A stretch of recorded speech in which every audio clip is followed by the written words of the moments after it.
Okay, before we get off topic, I want to ask Maurice too for his favorite fan convention story. Oh gosh, there are so many.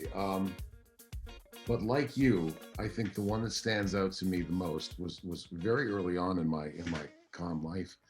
Um, a young lady came up to me in I think it was like 2007, and I just had started doing cons, and it was in Tampa, and she told me that she lost her mom the year before, and um, she and her father, all they had after school, not the year before, several years in the 90s, excuse me, because we were on the air.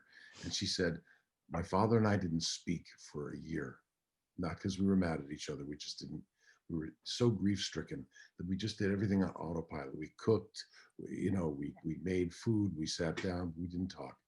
But at 4 o'clock, we sat and watched Animaniacs, followed by Pinky and the Brain.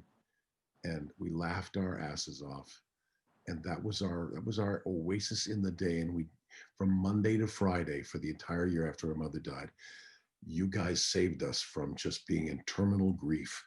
And I said to her, 187 people go into the making of an episode of Pinky and the Brain, but on their behalf, I thank you for telling me that, because up to this point, I felt unworthy of all this admiration that was coming at me.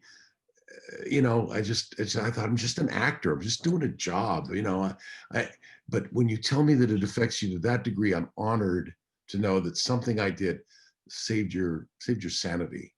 And as we've been in this pandemic, I've really come to appreciate that. What dear Stan Lee said, one of his great quotes is that, he felt ashamed that he ended up in entertainment when he had so many friends who became doctors and lawyers. And he said, then I realized that being in entertainment keeps people from going off the deep end. And Yeah. and we're all consuming entertainment much more than we would have during this pandemic. We're stuck in our houses. We're binging shows. We're watching concerts online.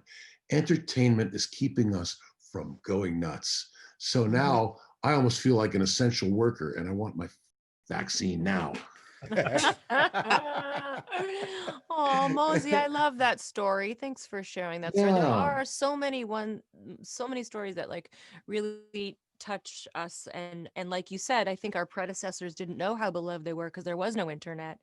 And now when we go and we see the real life, real time effects that what we worked on has meant to people around the world, and it's really beautiful, and we're so grateful to the fans. We miss you. We miss being with the fans a lot.